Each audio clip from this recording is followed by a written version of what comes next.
No, I'm not welcoming you all back to the podcast. I'm not welcoming you back, Shiroi, because I slipped the through ball in, and in front of goal, you turned around, you stuck it in the back of our own net, and then you celebrated in front of me.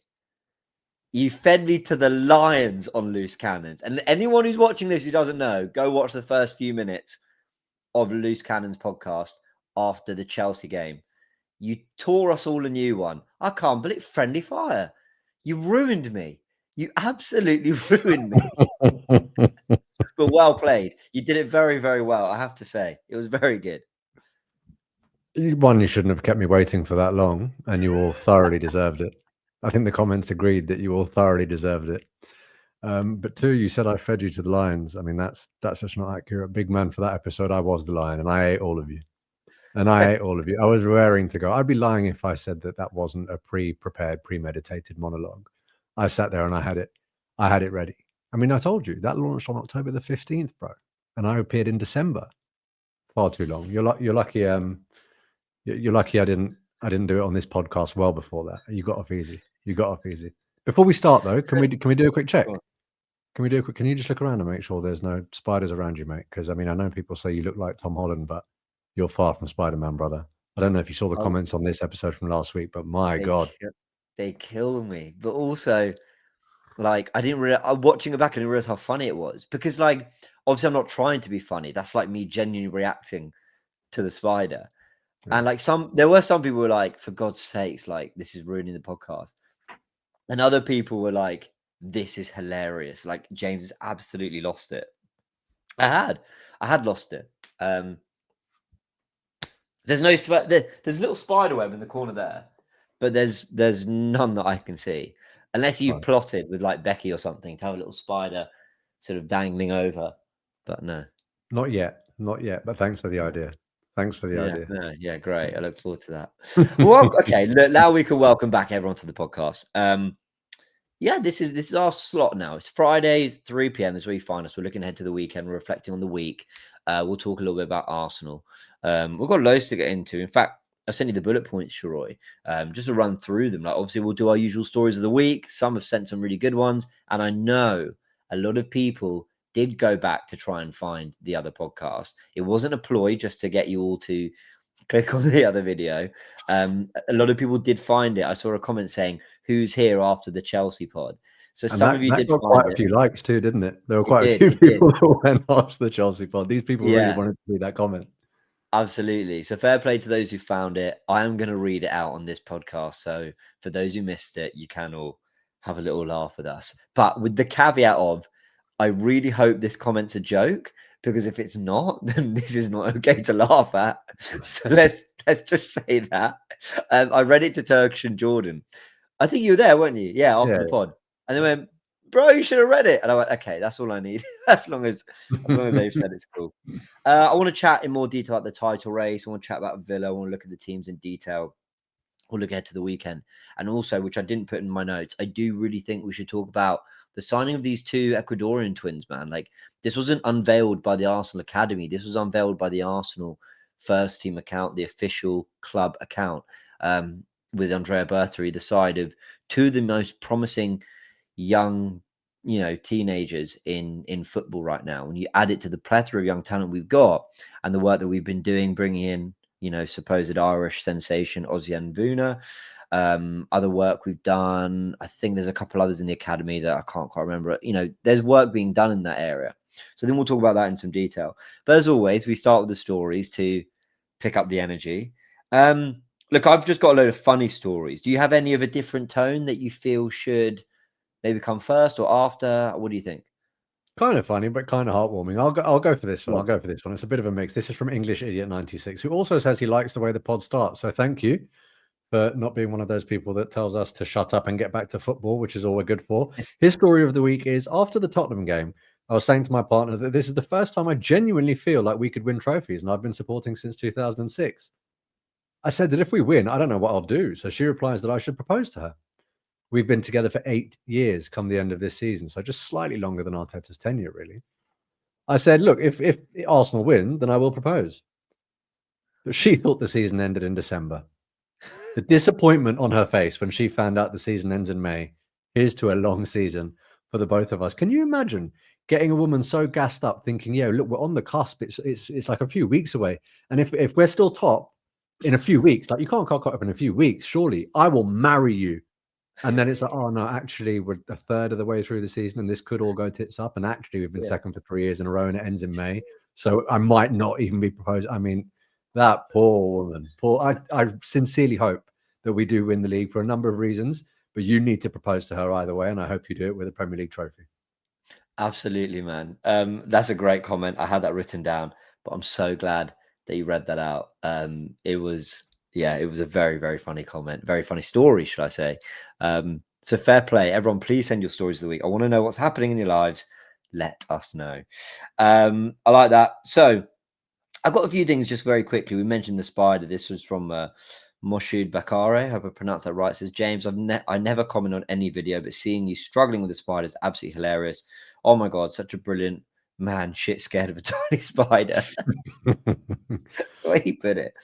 But don't worry, I'm scared of dogs too. They bark and have tormented my childhood. Oh, that's quite sad. I hope you're okay. Yeah, But I hope we you're all right have now, our fears.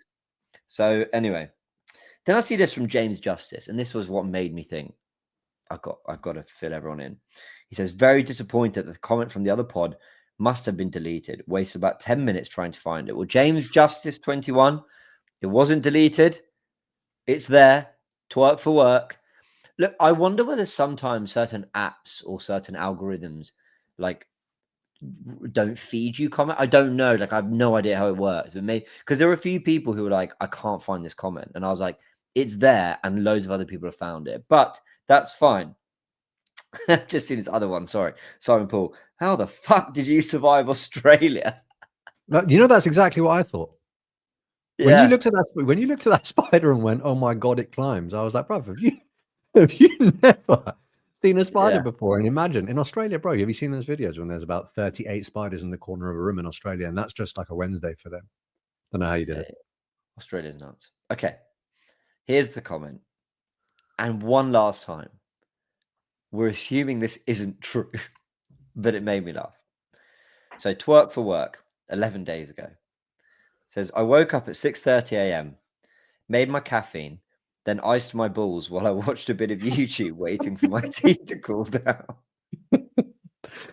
You need to pause there. How is that a morning routine? I wake up, I put YouTube on, make a tea, and whilst I wait for it to cool down, I ice my balls. That's how I start my day. That's the, Oh my that's God. the start. There are some people, they wake up and they pray. There are some, people have a lot of morning rituals. This brother, oh, sorry, carry on.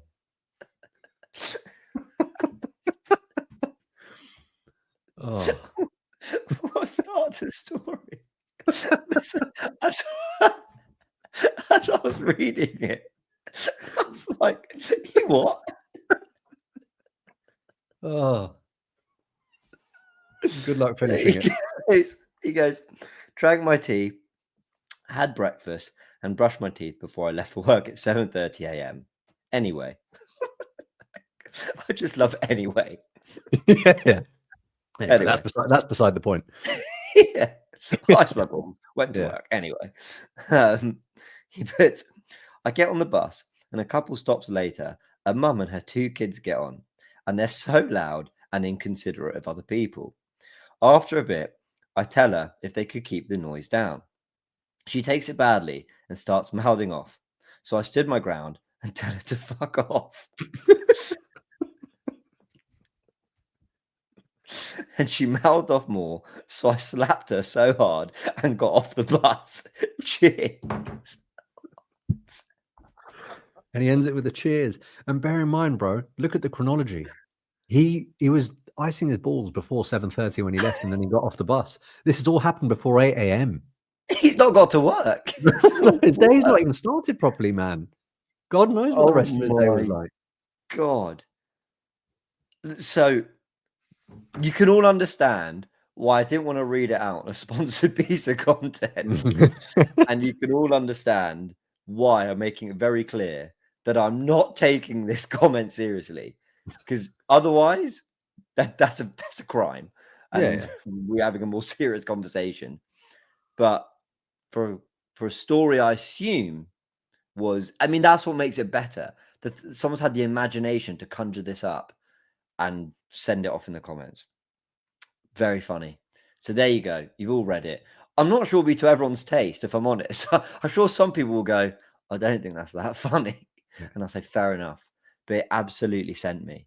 I didn't know it was going that way. And then we said after Loose Cannons, we read it to Turkish and Jordan. They lost it as well. Okay, cool, fine. Like, we can all accept this is, I mean, Becky found it funny. Like, I was like, get a load of this comment. Look what Twerk for Work has just done. It's the handle. You know the guy's not serious from the handle.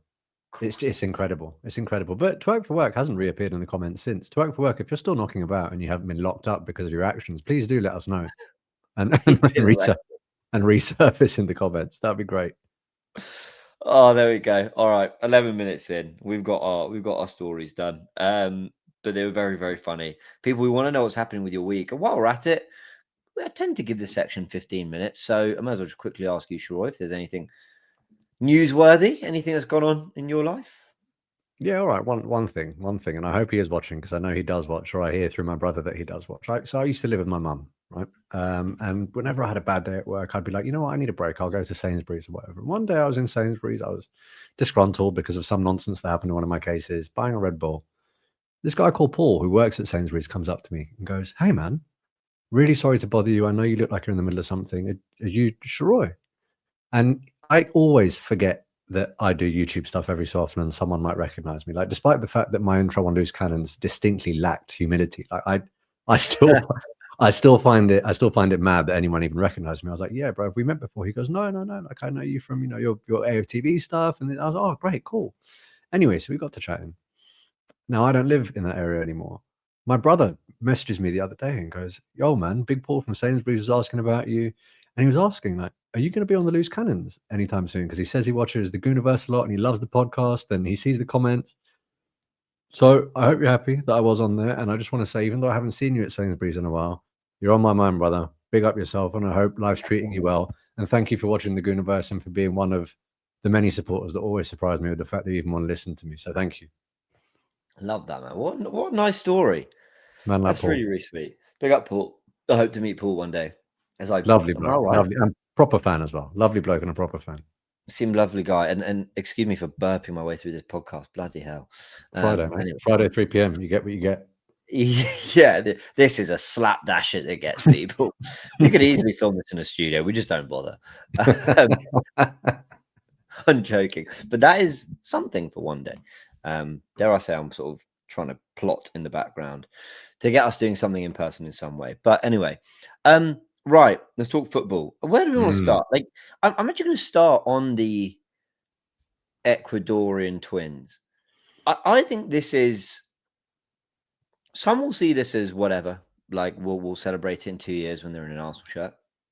Some will see it as there's nothing to celebrate. Let's see how they do. But some people will look at it with like supreme excitement, like Arsenal gone and secured two incredible talents in South American football. I don't know if I have like massive excitement, but I've certainly got tremendous praise for the club, because all I've read and heard from people who know about these boys is they are mustard. They are proper. You've got a left-footed right winger and a right-footed left winger who are very similar in the way they play. The left winger plays a bit more in the 10-2, but these are like serious talents. Look, I hadn't heard of them before we signed them. I'll be very honest. Sometimes you sign a young player and you go, oh, yes, I remember, I knew the hype. Cool. Admittedly, one of those was Yaya Sanogo. Let's move on. But there's just so much hype. And I think my praise to Arsenal is for actually being really proactive and really looking after the academy and getting to a point where in 5 years we've produced Bukayo Saka, Emil Smith-Rowe, Ethan Nwaneri, Miles Lewis-Skelly, now Max Dowman, 2 youngsters more to come. There's others that they're really excited about. There's more players being brought in for the academy, boosting the academy with a hope to future first team involvement or maybe valuable sales. I don't know. But I think the club are moving really well on this, Roy. Yeah, completely, man. And I'm like you. Look, I don't profess to know much about these guys. I mean, one, I've seen it doing the rounds. There was a Ben Mattinson tweet about these boys, and There's whenever always a Ben Mattinson tweet. and whenever there's one of those, you're probably in business. But the main thing that Yeah. I would like to really, really acknowledge and praise the club for here is the level of foresight. I remember this transfer window just gone. A lot of people described it as, is this a win now transfer window? Does it sort of shaft Arsenal for the future? I mean, Noni Madueke, are you going to make more than what you bought him in for? Victor Gyökeres, are you going to make more than what you bought him in for? What if they don't? What if they don't slap or whatever? And there was this notion that Arsenal was sort of reaching the end of the process or reaching the end of that cycle and felt as though it absolutely had to be now. But that's never been the message that comes from the club. That was just fan speculation with the window. Yeah. This actually shows that no, it's not just this cycle. We're thinking about the next cycle too. We're trying to build something a lot longer, a lot more sustainable. And we're not just making our money from sponsorship deals. We're not just making our money from higher ticket prices. We have two players that we think could positively impact the squad. And if not, we can do what the Chelsea model tries to do, but not with that level of rigidity. We have the flexibility to have the win now window if we need to, but we also can look at the prospects, bring them in, hopefully integrate them. And if not, we'll try and make profit on them. It's a very, very balanced approach. And I think it's a really, really good one in terms of sustainability. I know a lot of people say, oh, why are you talking about the business when there's stuff going on the pitch? But please, please, please do not underestimate the impact that the stuff off the pitch has on the pitch. They both need to be in sync for a club to truly, truly be successful for a sustained period of time. Because I think we all agree that as much as we do want to win a Premier League and a Champions League, we do want this to be a sustained period of success too.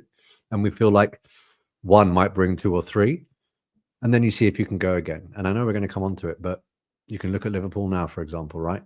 Won the Premier League last year, doesn't look great now. They lost Trent, and who knows what the future holds for them. Look, it might work, it may not, but the point is you do need to plan for it. Yeah, and I haven't heard one Liverpool fan stop and go, it's all right, we won the title last year, it doesn't matter. Football, you go again and again and again. Any future proofing we can do, any building we can do to be ready for that, I'm all on board with. What I really like is that clearly, look, Arsenal went through a few years of producing, and I want to say this with all the respect in the world, but mediocre academy talents were making it into the team. And I'm talking mediocre by the standards set by those who have come through recently. Bukayo Saka, I think, has got every chance of going down as a club legend. In fact, probably will. I think Waneri and Lewis Skelly and Max Dowman are three of the most exciting youngsters I've ever seen produced by this club, and they've all come within a year of each other. In the years before that, and again, with love and respect, because they've got to a level of football I'd never dreamed of, Alex Iwobi, Hector Bellerin, Chuba Akpom, they've all gone and done something in the game. Chuba Akpom, I think, is at Middlesbrough now, but he was at Ajax. I mean, you've got Eddie in there as well. There's a few. Eddie Nketiah, yeah. Like, he sort of sits in between. Like, he was never a top talent, but he probably did more, to be fair, than the others. But then, football's fun, isn't it? Because Alex Iwobi now is a starting Premier League player for Fulham, and he was good for Everton, and he's very good for Fulham. So fair, so good. I'm not saying we produce bad players. We got good money for Iwobi, so you could argue that the system did its thing. Now I'm talking about like producing talent that could have a real impact. Smith Rowe could have been what Saka's been, but he's just not. Like, he never kicked on, and injuries might have played a part, whatever. But for us to have a little bit more of a run of producing talents that are either making us good money or playing a real part in the first team is really great. But there's so much excitement about others. I didn't even mention Marley Salmon in that. There's a guy called Nduka, I think, but I'm not 100% sure on that player. I think we might have signed him from Charlton. He's a young midfielder. Like I mentioned, Osvian Vuna, I think, is coming from Irish football in summer of 2027, I think, if I'm not mistaken. No, January 2027, I think. I think something like that. So Arsenal have made a real effort, and you're so right. Like, please don't ever, I know it's boring to a degree, but like, don't overlook the importance of everything off the pitch running right, which is why, I take encouragement out of Josh Kroenke having a more full-on role with the team and with the club in general. I like that our women's club and team are leaders in that side of football. I love that. Like, I love that they can fill out the Emirates Stadium and they can go win Champions Leagues. Like, for me, like, we are a strong unit because of the club, that the men's first team, the women's first team, the academy we produce, like the stories, like everything is what makes Arsenal Football Club. And all those areas of the pitch, some that Arsenal have driven and some that we're catching up with, but now we're getting there. Like, I think it's all really, really important. I even things like, the way we operate in the transfer market. Andrea Berta, very, very, very shrewd appointment. There's another guy called Michele or something, I can't remember his name, who I think has just started, like, as of today or a couple of days ago, who came in from Napoli. He's going to play a part in recruitment. All of this is brilliant, and it's absolutely what Arsenal should be doing. I don't know who's driving it. I don't know if it's Richard Garlick at the top. Also love that he has taken Vinay's role. Vinay never seemed like a strong enough personality for me, whereas Richard Garlick's got a real deep understanding of Premier League football and Premier League football clubs. So it's strong enough for Spurs, though, Vinay, wasn't he? I think that says it all. Extraordinary. And so this is such a fascinating point. Like, so we had a guy, because when we have these people, we want them to be Arsenal through and through, right? But within a year, he's happy to take a job at Tottenham. I don't blame him. He's doing a job. He's a CEO. Like, he's running the business. I've got no beef with Vinay Venkatesham, but I just want the people at Arsenal Football Club to, at least in the time they're at Arsenal, live and breathe Arsenal Football Club. And for me, like, whatever, let me not go into that. But I think that's important. I agree. All the off the pitch stuff is important. Welcome to, I forgot their names, Holger Quintero and Edwin Quintero. That's their name. Those are the names. Welcome to Arsenal. Like, how amazing to be 16, sign like that. They're joining at 18. Couldn't be more excited for them. Yeah, man. All that stuff you're talking about, I wanted to sort of just bring it back to a real life example, right? If you're ever going to go and work for a company, if you're just going to apply for a job as a layperson, isn't it super encouraging to know that, you know what, we want you, but we're also bringing in the best in the business in terms of the higher ups that we have now. We're also looking at the next crop that will come through and hopefully support you one day and continue building upon the legacy that we hope you leave. You interested, mate? That's a good sales pitch, right? And things like that, just even optically, can help you continue to attract the best talent in the world. Yeah, agreed. Let's talk. I don't know which way to go first, but you know what? I'm going to go because it kind of leads into Villa, and I think with Villa, it leads into the title race. So I think we should start with this big question. Jurrien, Arsenal's best 11, when everyone is fully fit, raring to go. And you know what? I don't think there's a more poignant time for this question, because you just saw Odegaard got a start in midfield with Rice and Zubimendi. You saw what Ben White can offer from right back. And I think he did something that Jurrien Timber just doesn't have in his locker at the level that Ben White does. You got Calafiori balling out, but we know what Lewis Kelly did last year. You got Eze. Is he a 10? Is he a left winger? If he's a left winger, what about Trossard? And then you got Marino scoring goals at a rate that, listen, Gyökeres would be delighted to be scoring at that rate, but I still have a feeling about Gyökeres. So let's build it. What is Arsenal's best 11, Jurrien? And should we be looking to get as close to that out as possible against Villa on the weekend? Player by player, or are we rattling through it? Let's do player by player. I mean, it's David Raya, obviously. So let's talk about the right back. Jurrien Timber, Ben White. What's your feeling on it? I don't know if you felt the same, but I was listening to the post-match after Brentford. Now, Ben White in his post-match has asked, do you think you have the best squad in the country? And he says, yeah, I don't know. But I do know that we have a lot of players that don't really get minutes here that could pretty much start at most Premier League clubs. You can take that one way, you can take that another. I mean, the point is it's a fact, and I don't think he meant anything by it.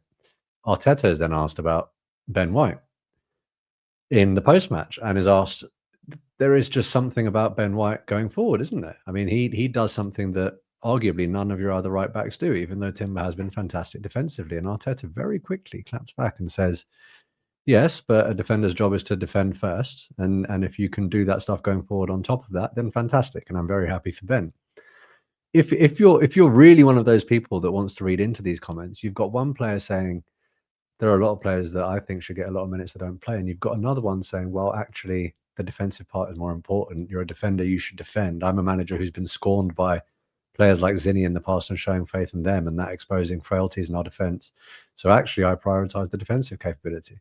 And I have to say, I don't know where you land on this because I know you're a massive Ben White fan. And I was actually thinking of you a lot whilst watching the Brentford game. I was like, I bet James is absolutely loving these overlaps and these crosses, even though there were a couple that Ben even could have scored. But I thought this is exactly what James is always going on about. But I simply cannot name Arsenal's best 11 without putting Timber at right back at this point in time. I just can't. Have you caught up on loose cannons yet? Some of it, not all of it. I was in the office. I watched a bit on my commute home. On the way in, I was watching the Diddy documentary on Netflix because you hadn't dropped me. Oh yeah, mate, definitely worth a watch. My God, eye opener. Horrible, horrible man. Oh my word. Okay, right. Yeah, I'll give that a watch. All right, fair enough. So I said on loose cannons that I think if Arteta were playing a random preseason and he could basically do what he wanted. I think he'd have swapped the fullbacks and the centre backs in the game against Brentford. I think White and Calafiori would be his centre backs, and Timber and Nketiah would be his fullbacks. And the reason I said that was because of where they all defend best. I think Calafiori and White defend at centre back better than they do at fullback. I think they're very good in tight spaces with players around them, making quick recovery runs, getting blocks in the way. I think they're magnificent at that, and I think they're very good in the air. I think White is White better in the air than Timber? I don't know. Actually, maybe not. But they're whatever. I think they command centrally quite well. Timber and Nketiah are masters at clamping down the fullbacks, the wingers, sorry, from fullback. And I think as much as Calafiori is in a great run of form, and I love Timber what he offers at right back, I think Nketiah and Timber have shown already it's early for Nketiah, but I think they've already shown that they can be experts in the duel in the channels. So, interestingly, that for the game, and it was all circumstance, they're playing the opposite. They're literally like this, where you've got basically probably the inverse of what Arteta would normally want, but he doesn't want to change too much, and I get that. But I do think there's something about Calafiori and Ben White's ability to gallop forward, their ability to just like create mayhem, especially Calafiori, that Arteta must love, because you've still got your 6'2" defender. They're just marauding up and down the pitch too. Now, I don't think Arteta was making a comment about Ben White's defensive attributes, because I think Ben White has proven he's very reliable defensively. He's just not as good as Jurrien Timber, but I don't think Jurrien Timber is as good overlapping as Ben White. So I think you pick your poisons. I think when you're playing a Brentford back five with wing backs, Madueke is having to do a lot of work just to beat the wing back, let alone the wide centre back. I think Ben White is a terrific option. I think Jurrien Timber has got to an exceptional level at Arsenal, but I don't think it's surpassed the best level we've seen from Ben White at right back at Arsenal. It's on par. Different strengths, different weaknesses, but I wouldn't say one is better than the other. 23-24 Ben White and some of 22-23 Ben White, for me, is as good as anything we've seen from Jurrien Timber, personally.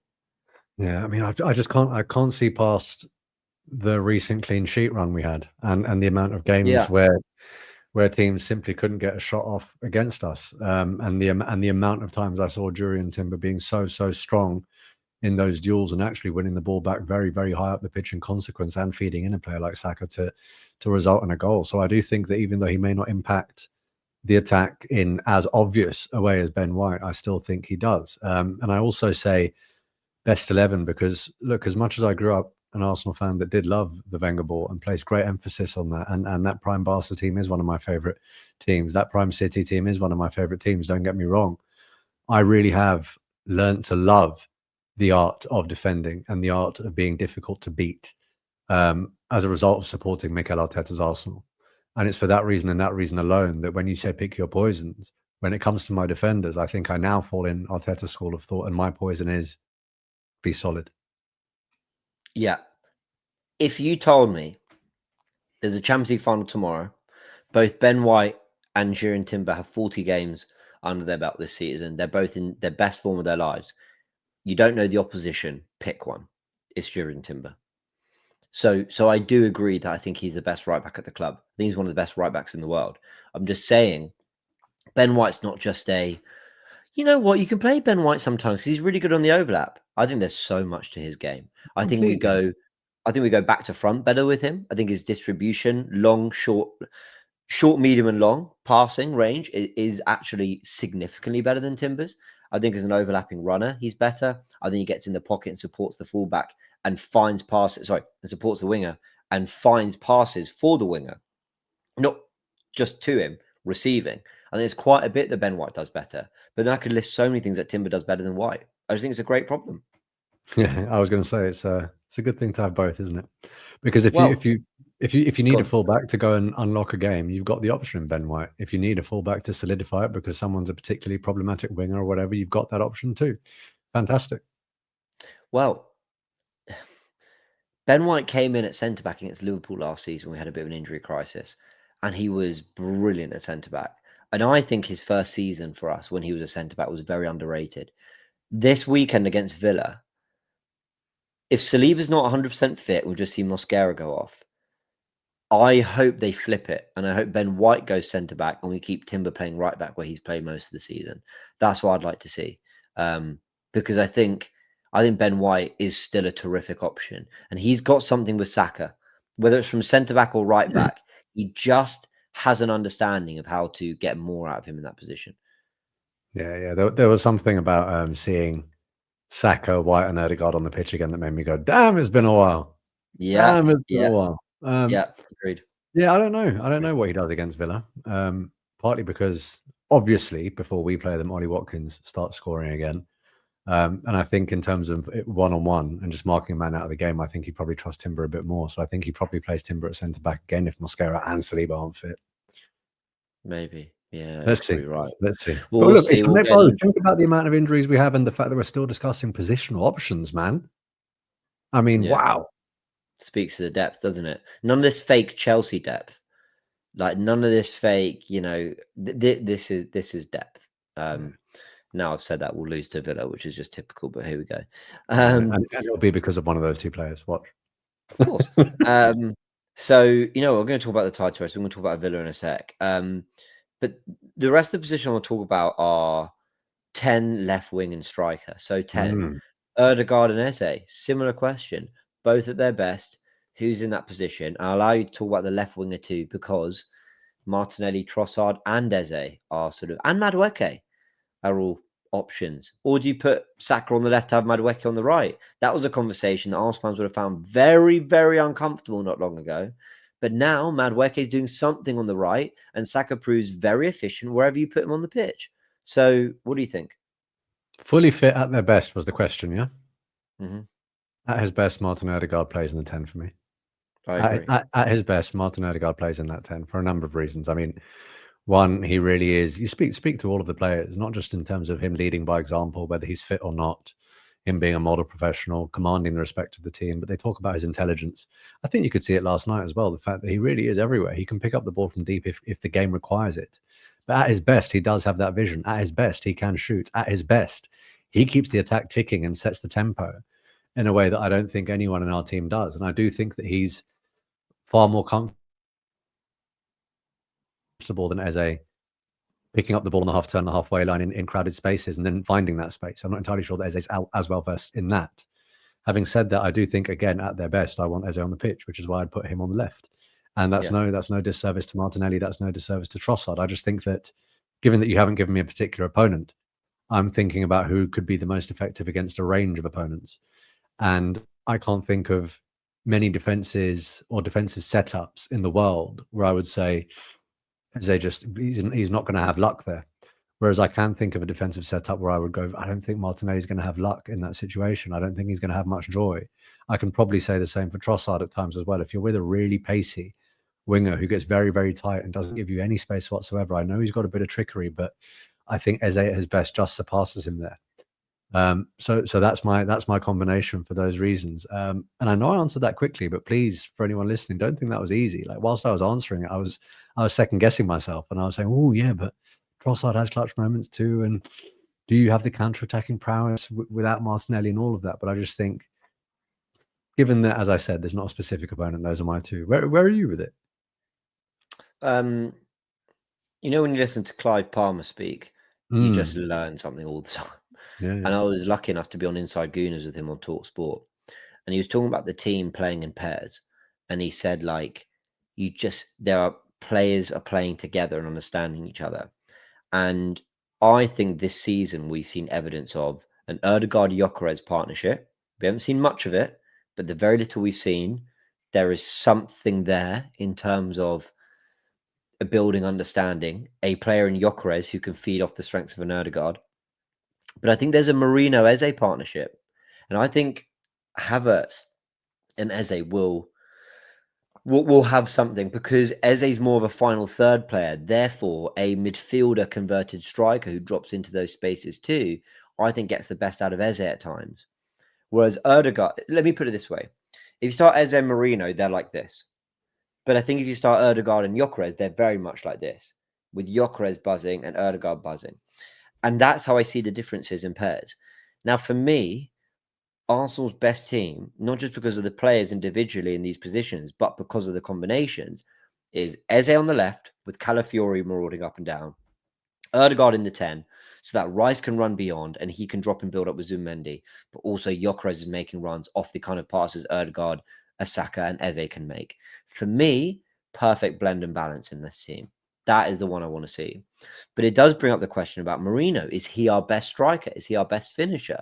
Which, even only a couple of weeks ago, I'd have laughed off that question. I've said, look, he's clutch, he gets good goals, but no, he's not our best striker. He's genuinely got me actually thinking about that. But is he, though? Like, look at the amount of goals he's scoring. Look at the types of goals he's scoring. Look how he complements the other midfielder. Look at the work rate. Look at the results we've had with him in the team. That includes Real Madrid last season. So that's kind of where I am with it, man. Love your take on all that. I do very quickly want to talk about the Merino Trossard pairing, though. I mean, do you remember the Merino ball to Trossard? That Trossard wonderful run, and then I think that's the first goal against Tottenham, and there were, look, James, there have been a few of those too. So you're absolutely right about them being in pairs. There is just something that Merino, because he has the instincts of a midfielder and he does have that wonderful touch that you expect of a Spanish midfielder. I think he's very well suited to playing in pairs. But in terms of strikers, I don't think it's any coincidence that, again, Bukayo Saka finds the space to score the winner yesterday, with Gyökeres also waiting in the wings for the rebound and making that central run. I just think that it's very easy to just look at a striker and say, yeah, but look at the caliber of goal that he's scored. One, it's not been that long. I don't understand why people are forgetting the amount of goals and the type of goal that Gyökeres has under his belt in his career. I think it's far too early to suggest that he's not going to be able to score a fair few goals for Arsenal. But I'm not just saying it to be one of those fans that's supportive of the new striker. I meant it when I said that I love what he does to bring in the rest of the team and also carry threat. The only way that he does bring in the rest of the team is because he carries that threat. And it means that Saka's numbers will go up. It means that our 10 will have more space. It means that whoever's on the left wing will be able to do what they do. And it's the glimpses of Ødegaard and Gyökeres that you were discussing. It's exactly that I not only do I want to see more of, but I firmly believe that if and when that comes good, we're a completely different animal. Going to your finisher point, anyone that wants to argue about Merino being the best finisher at the club, sit there and have the argument. I don't care. But one thing we do know is he's definitely one of the best. And the caliber of goal that this guy has scored and the importance of those goals, no one can question. And I'm so glad that we have him. That guy, this is a bit of the loose cannons that I did get to, and I completely agreed with it. That guy and Leandro Trossard, if we get over the line this year, very often you have unsung heroes and forgotten men in squads. Even though these guys aren't nailed on in everyone's starting 11, I guarantee you they will not be unsung heroes and they will not be forgotten. People will be praising them because the stuff they have done simply will not be unnoticed. So I completely have to agree with you, mate. So do we think then Arsenal's best 11 from what we've spoken about here, Raya in goal, Timber, Saliba, Gabriel, Calafiori, Zubimendi and Rice, Saka, Ødegaard, Eze, with Gyökeres up front? Because I've got to say, unreal team. Harsh on Trossard is the only thing I'll say. Like, the form Trossard's been in this season, because I believe that everything Trossard's doing really well, Eze can do. The only thing is, I think Trossard's, because Eze's clutch, right? Like, Trossard, like, as much as we say Trossard's clutch and has big moments, Eze is that too. That's what he did for Palace. I think Trossard's just a more natural poacher. so he can get different types of goals. And I think he's obviously great with both feet. But that's about it. Like, I do think Eze is a better player than Trossard. Bro, And some people in the Eze's comments might argue that, but this wasn't a debate amongst Premier League fans 4 months ago. Everyone, including Arsenal fans, would have gone, yeah, Eze's an upgrade. Just speaks to the level Trossard's been at. And Trossard has been fantastic, but Eze's been here a matter of months and he's got a bloody hat-trick in the North London derby, bro. I know. He's set What's up, more clutch than that? exactly. He's set up a last-minute equaliser against City. That could be a very, very important point right now. He is clutch, bro. And I'm not saying that Trossard's not, but to have done what he's done in a very, very short period of time, when you haven't just played in one position, you've been in and out of the team, that is fantastic. That's why I don't listen to these guys that are like, oh, Eze hasn't really done it apart from the hat-trick. I'm sort of like, you're not worth having a conversation with at this point. Yeah, I hear it. Okay, cool. Let's talk about the title race then. So this gets interesting because obviously it naturally goes into Villa. I mean, I saw this cluster of games, Tottenham, Bayern, Chelsea is like a cluster, but make no mistake about it, we're playing away to third in the table. It's relentless. Why does everyone like creep up the table in the weeks before they play us? I think we talked about this not long ago. Like, of course we played Chelsea when they were second and Sunderland when they were fourth. And like, it's just like, I'd love to know the average position of every opponent when they have played everyone. I bet you'll find that our average position's like fourth. Like, everyone's up there. But like, look, credit to Villa, credit to Emery. I really thought when I saw them not score in their first 5 games, I thought they're done. Like, the Emery thing has worn off. They've sold too many players. They've not reinvested. That's that. But look, it speaks to what an elite manager he is. And the most credit I give to Villa is they have really stuck by him through the good and the bad. Because don't forget, for everything he's done brilliantly, they did miss out on Champions League football last season when they probably shouldn't have. They did fail to win the Conference League when he was probably expected to. Like, they did get to a cup semi-final and get battered by Crystal Palace, when City were very average. So there could have been silverware there. Like, there have been shortcomings and disappointments for Aston Villa under Unai Emery, but they back him. They know what a top manager he is. They're behind him, from the players to the club to the fans. And that kind of unity means you can get through a really, really tough start and pull the kind of momentum together that swings you up the table. So they got my respect for that, Aston Villa, for sure. Where do you think they are this season? Do you think they can knock on that door? I mean, if they beat us on the weekend, they're 3 points behind us. Do you think there's a world in which they can win the title? Or are we talking about them getting Champions League football again? How do they stack up to everyone else in the league? I'd love your thoughts. I don't think they're going to win the title. I don't think they're in a title conversation. And I mean no disrespect when I say that, but it's only now that they're playing us and people have realised the points gap and the run that they've been on that people are even having this discussion about whether they're title contenders. It's a strange table, isn't it? Because the conversation and the narrative has been that we've been the consistent team and we've been the one that's head and shoulders. But we're at game week 14, and there is only a 6-point gap between us and what people would describe as a team like Villa. The reason I say that they're not going to win the title and I don't have them in that conversation is what you say. It's that erratic nature, that unpredictability of results, the propensity to not just have a bad result, but have a really bad patch of form that you simply cannot afford when the standards are the standards that we're setting ultimately. And that's one of the reasons. I don't look at their defensive unit and say it's the best in the league. I don't look at their attacking unit and say it's the best in the league. I don't look at their goalkeeper and say it's the best in the league. I don't look at their midfield and say it's the best in the league, but I think their midfield is probably their strongest point. Now, having said all of that, Aston Villa are one of those teams that, and this isn't just against Arsenal, this is against most opponents. If you give them a sniff, they are able to build in-game momentum that is very, very difficult to overcome. There aren't many teams like that in this league. I think Newcastle away, they're also able to do that, where you sit. It's what Arteta describes as the tumble dryer or the washing machine. He says that about Anfield. Aston Villa away, absolutely one of those games. And that's why I look at this game as a game where we simply cannot afford to play the game that they want us to play. One of the reasons I was so upset with the Chelsea result was I thought that we managed the game poorly, particularly when we got the man advantage. This game is all about game management. This game has to be very much, you need to keep your head, because if you can extinguish the threat early, Arsenal are very, very good and very, very well versed at growing into games. We've seen that throughout the course of the season.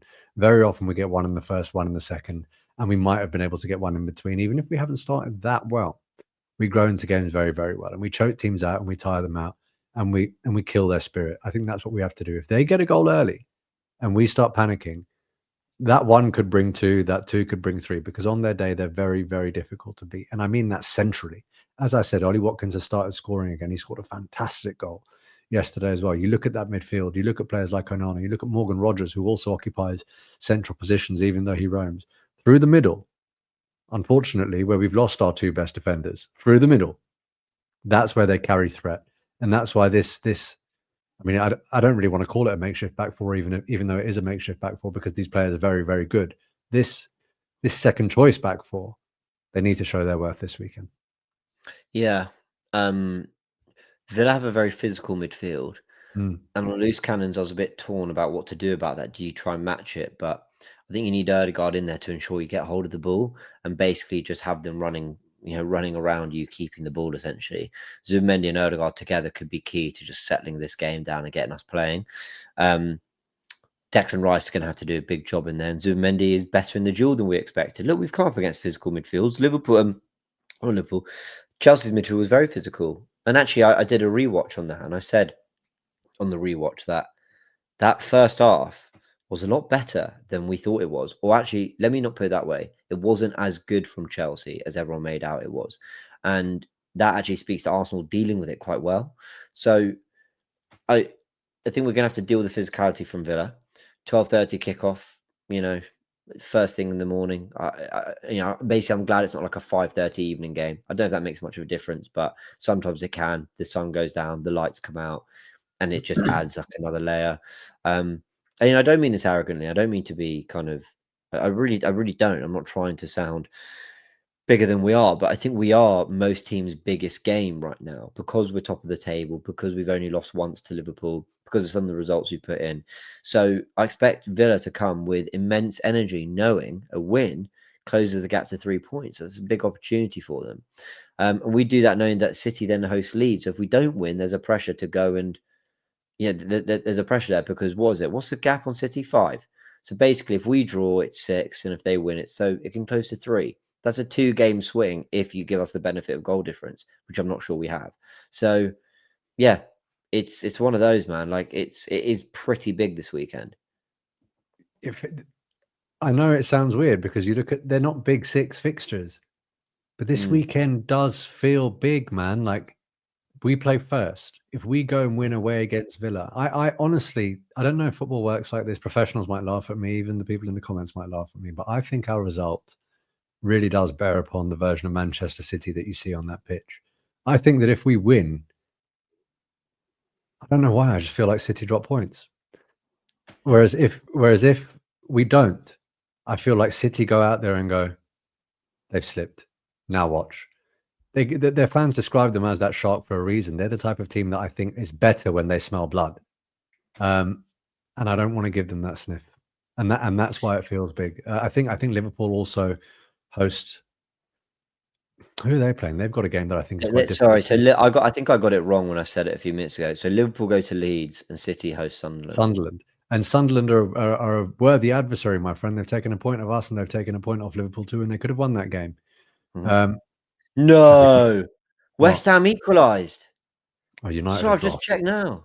United had draw. So you bothered about this? No, are you actually bothered about this? That's still funny.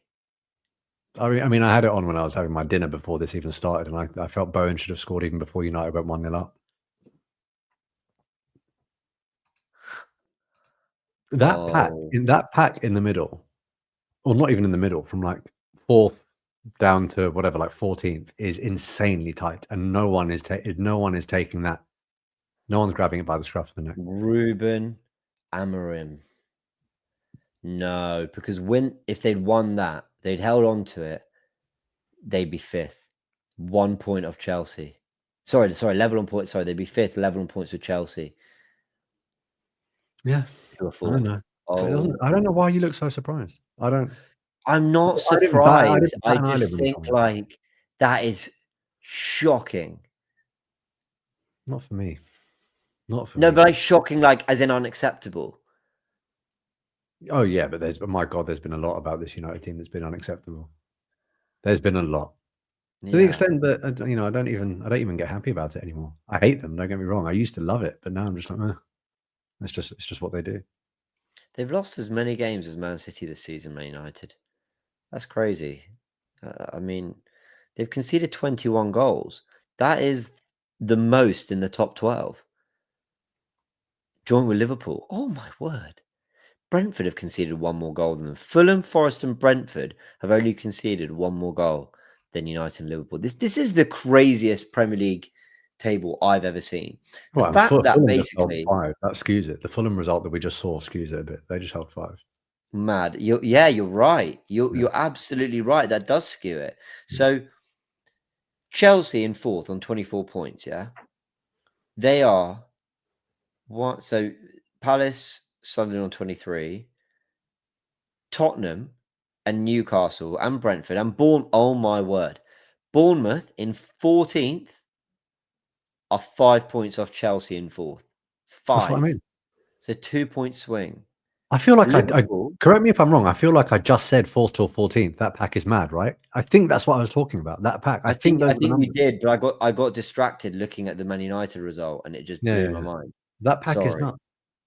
That is nuts. The fact that Everton are basically a 1 game swing from going fourth, and they're 10th is unbelievable. Sorry if you did say that earlier. Sorry, I was pulling out my research and I didn't mean to ignore you, but that's nuts. Okay, so here's my big question then: who's in this title race?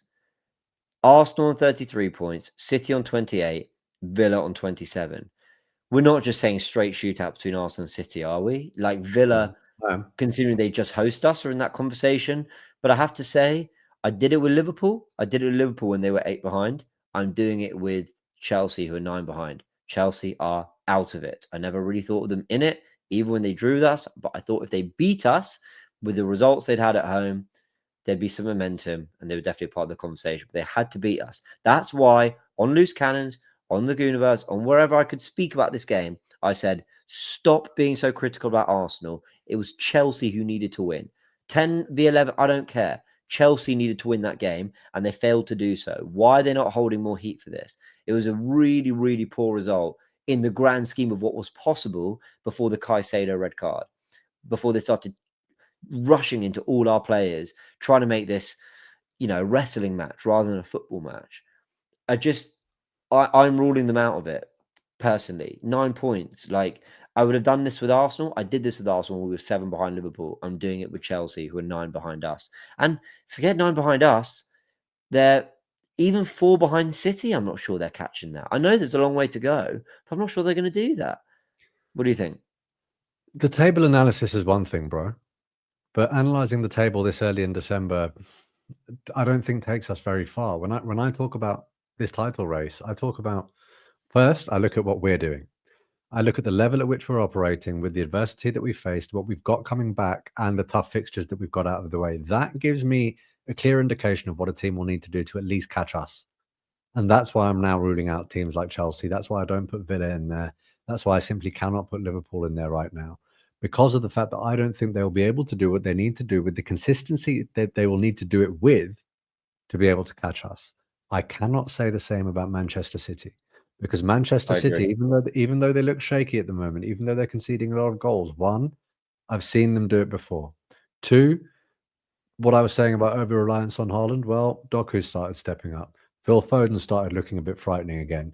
They've got, they're suddenly looking. There are signs that if they get past this initial patch of we're just scraping the wins through, if they tighten up at the back, they have the propensity to go on that run. And again, they have Pep Guardiola. I think the importance, what I said before, is do not give them a sniff, and I think then they won't be able to keep up with us. But if we give them a sniff, that will give a team like that, treble winning team, absolute champion mentality, that sniff of blood, a spring in their step, and I think they can go for it. They're the only team that I wouldn't say afraid of, I wouldn't say fearful of. They're the only team that I'm looking at. But first and foremost, primarily, I want to emphasize, I'm looking at Arsenal before I'm looking at anyone else. Yeah, I agree with that. I totally agree with that. Now on Villa and their, shouts for a title. I mean, look, I always say if you're up there, if they beat us, they're within 3 points. I've got to respect the work they've done and where they're at. something tells me I don't think you can go the first 5 games of the Premier League season and not score and somehow end up champions. And I don't say that facetiously or whatever. I just genuinely don't. That just doesn't sound right to me.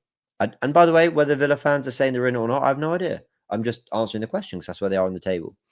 Do I think they're a very good side and will probably get Champions League football? I think they've got a very good shout for it. I think they've got a very good shout. I think they've got as good a manager as any competing for those spots. In fact, I think if you're talking Enzo Maresca, if you're talking Arne Slot, if you're talking Unai Emery and his body of work is better than all of theirs, as far as I'm concerned. Arne Slot won the Premier League and that's sensational. But when you're talking about punching above your weight, look at what Unai Emery's done in his career. So I give him a lot of credit for what he's been doing.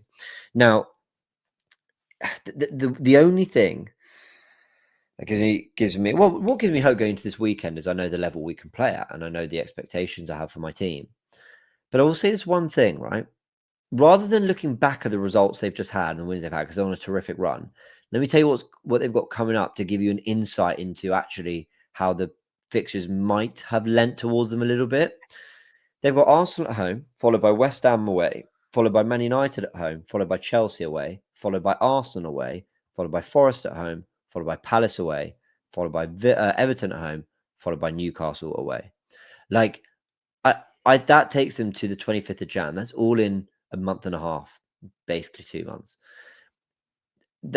And when you do just scroll back through the results, you go, okay, some very impressive wins like City at home, like 4-0 against Bournemouth, even that Brighton game from 2-0 down. But largely, obviously not all, more favourable fixtures. So I think that's helped them build momentum. I'm skeptical about like what level they're really at right now, but we will see on the weekend. That will be really interesting. We will, but put it this way: if we get the lead that Brighton had, we don't concede 4. You know, I don't think so. we don't. I don't think so. If we get a 2-goal lead away from home, I do back us to be able to see that out, and that's why I know I say it very often. But I mean, yesterday, for example, even though the first goal was helpful, if we conceded the first goal, I still would have backed us to win it. There are a few games where I think, oh, fine, it's not the end of the world if you concede the first goal. This Villa game away early, I think if we concede the first goal, things become very, very different. Very, very different. If we get the first and they have to open up, I really do back us to put them to the sword. It'll be an interesting one. I think that was a 4. Was that a 4-2 maybe? The Jurrien off the back of Emi Martinez. I think that was a Saturday 12:30 at their gaff, wasn't it? It was. From memory? I was there. Yeah. Yeah. There you go. These Saturday 12:30s against Villa, they tend to bring a bit of excitement. We have a lot of December games with Villa. We played Villa in like December or January of last season. I remember that was a winter game. I remember we went there when, do you remember Gabby Jesus should have had a penalty? Havertz basically one cleared off the line, was fat or went off his arm or something into the back of the net, but we ended up losing that one 1-0. So yeah, that was last minute as well, wasn't it? When the Havertz one got ruled out, it was right at the end of the game, I think. Yeah. Shurrien, in a line. What's wrong with Liverpool, and should they sack Arne Slot?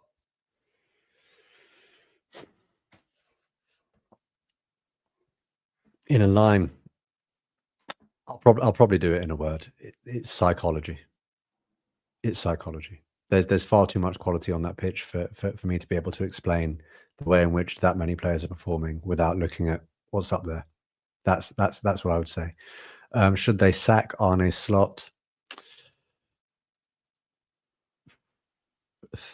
3 more losses before the end of the year in the league, and I would say yes, they should sack him.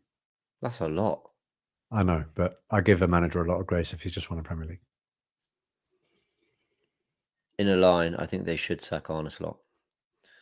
I think his ideas are quite clear. They've quite clearly run out, and I think it's quite clearly gone stale. The message quite quickly, and that magic touch he added to reinvigorate a side of title-winning potential is extraordinary, and he'll go down as maybe a Liverpool legend for what he did, bringing that title, and the context around it. You know, they were able to celebrate it for the first time. They didn't get to celebrate 2020, and they needed that as a club. And as a club, they deserved another title because of how many times they got to the 90+ points and didn't bring home more trophies because of Man City, who, by the way, supposedly have a verdict on these 115 charges coming at the end of this year, but we will see. Well, Obviously, I heard it was actually decided upon earlier, and it was meant to be delivered earlier. There's a rumor that it's actually been disseminated to Man City. It just hasn't gone public yet, but time will tell. Time will tell. Oh, what a bomber to drop there. Okay. Well, you've Wow, never brought it up with me. I can't believe we haven't had this conversation yet. There's a couple of things I don't want to say on air either, but yeah, we'll see. Okay. All right. Fine. Well. Look out for that podcast, people, when that comes. But yeah, I think they should sack Arne Slot. I think they need a new manager with better ideas. I think they should be looking. I think they should be looking now. And if it continues the way it is, get rid of him before the January window and let that manager fix it the way that he needs to. All right. We'll round off there, people. Hope you've enjoyed the podcast. Obviously, Arsenal play very shortly after this, but we've talked about lots of stuff, not just Arsenal and Villa. So please do tune in. Well, if you're this far in the podcast, you've tuned in. So I don't know why I'm telling you this. Thanks to Jurrien. Go subscribe to Jurrien's voice as always. He was brilliant on Loose Cannons. As always, all is forgiven. He's forgiven me for the Spidergate, and I've forgiven him for rinsing me on Loose Cannons. So it's all good. Twerk for work if you're out there. Show your face. And everyone, it's been a pleasure. Jurrien, big thank you. Enjoy your weekend, mate. Love you too, man. Take care. Catch you in a bit, guys.